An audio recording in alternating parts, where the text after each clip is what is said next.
Welcome to Green Matters News. In this week's episode, we find out 2018's Word of the Year, which state is replacing gas power plants with batteries from Tesla, how you can save energy while working out, do pay-as-you-throw-away programs actually work, and our Green Tip of the Week.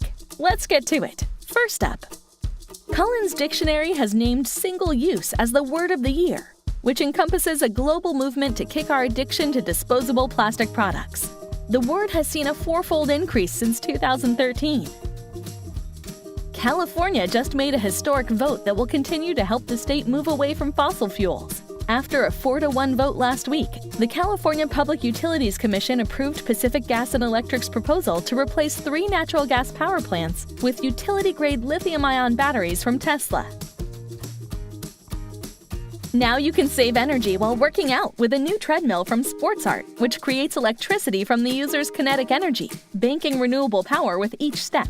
The Verde treadmill generates up to 200 watts of electricity per hour through a microinverter built inside the machine. Good news from the Granite State.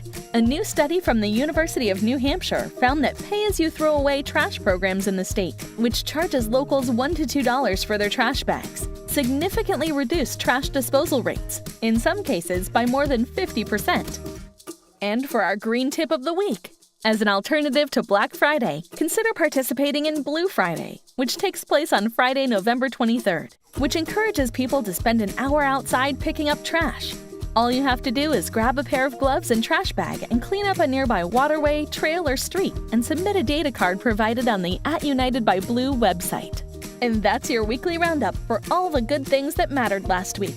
For more Green Matters news, please visit us at www.greenmatters.com and follow us on Instagram @GreenMatters. And if you like the show, please don't forget to like us and tell your friends about Green Matters news. Keep up the green work, everyone. See you next week.